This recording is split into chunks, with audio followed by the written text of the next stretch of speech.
Hey church, I'm Steve, and I'm here to tell you what's going on at Bethany. Now, this past fall, we sent a team to Bogota, Colombia on a short-term missions trip, so let's take just a few minutes to hear about it from them.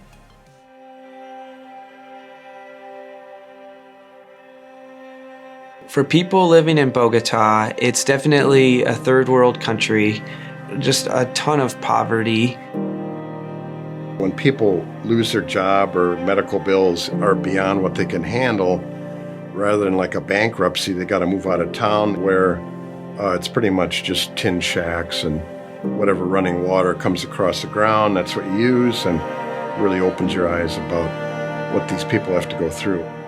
Bethany supports Children's Vision. It's run by Janine and Richard. They started a ministry about 30 years ago, maybe. And she had a heart for children that were homeless. So what she does is she'll go out and look for children, and those kids come in from abuse. Sometimes the parents will burn them with a cigarette. So the kids were coming in with those marks. One of the church leaders around the corner saw that and turned her in. Said she's abusing the kids. Knock on the door and the police come in and basically took all the kids away. So she had her court appearance, prayed about it before that, brought the kids in before the judge to show them the marks. No marks. They were all gone.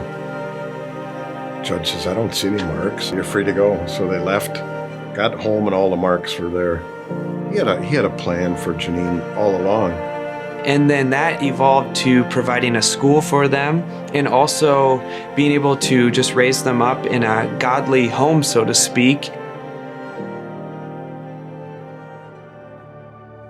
I've always had an interest on going on mission trips. And then I saw at church, they had it on that there was a mission trip going to Bogota to work with Children's Vision. It just caught my attention. I've been involved in missions at Bethany going on 20 years. Been to Bogota with the last trip 6 times. After the first trip, you're hooked. You leave a part of your heart down there. I help with the missions board where I'm the active chair. Yeah, to be honest, I was just kind of like, I'll say yes to this because Dan really wants me to go, but wasn't really super excited about going. The guys built a roof because it was leaking. Going in, I knew I was going to be on a roof a lot. Anyone that knows me knows I'm not like a expert craftsman. It was supposed to rain the entire week that we were there. Well, we get down there and start working Monday. Didn't rain. Tuesday didn't rain. Wednesday, Thursday, Friday didn't rain. The last day the guys were working on the roof, you could see these dark, ominous clouds. It's like, okay, it's gonna pour. And we were all had barely gotten all of our stuff in, and we look out and it's just downpouring on this new roof that we did. And it was just such an awesome reminder of who's in control, and just so affirming that we were meant to be there and we were meant to do that roof. God really just showed me that I don't have to say yes to things I feel good at, but that I can be okay with little mystery and just being obedient and being dependent on His Spirit. One day, 3 of us girls got to go to the school, so I actually got to work in a 3rd grade classroom and that was huge. That was big.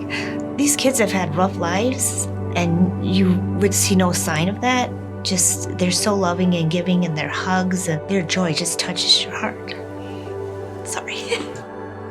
You know, sometimes with short-term trips, you're like, how much of an impact can we really make? And it was just so moving, just to see the little impact we had through just saying yes and being faithful with a week there, By having such a great first experience, I think it's God's way of showing me that, yes, this is something that you can do, and this is the first of many mission trips. So I'm starting to learn Spanish, so I know it next time. What would I say to somebody sitting right now thinking about, hey, I might be called to missions? Go for it.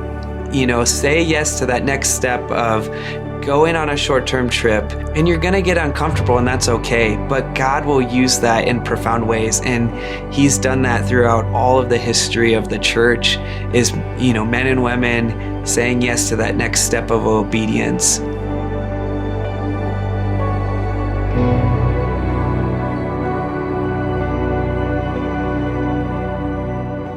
Well, it sounds like God moved in some amazing ways on that trip. And if you want to see the full version of that video, you can head to our website or to YouTube. And if you felt God stirring something in your heart to learn more about or participate in missions, we're having an informational meeting for our next potential mission trip right after our second service today. We'd be going to the Czech Republic to help teach and support English as a second language camp to local Czech students. This is a great opportunity to talk about Jesus and the gospel with people who might not otherwise hear it. So if you have questions, if you're curious, come to the Kids Stuff Theater for an informational meeting after the second service. Now, as always, you can find all those details and sign up for events and see everything else going on at Bethany at bethanychurchlax.org or in the Church Center app or at Starting Point. And that's it for today. You know, come to think of it, that's not it for today. I want to talk to the men for just a moment. Because the No Regrets Men's Conference is coming up, and I want to know if you're planning on being there. Have you heard about this?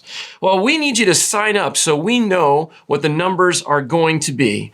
I know what happens to us, guys. During the year, we have conversations with our wives and others where we say, I wish I could get to know other guys. I wish I had the kind of friendships that you seem to have, but then we don't do anything about it. This is an opportunity to do something about it and to grow in our walk with Christ. Saturday, February 4th, from 8:30 to 2 p.m., you can sign up at the No Regrets kiosk in Third Place today. Just make it happen. Okay, that's all.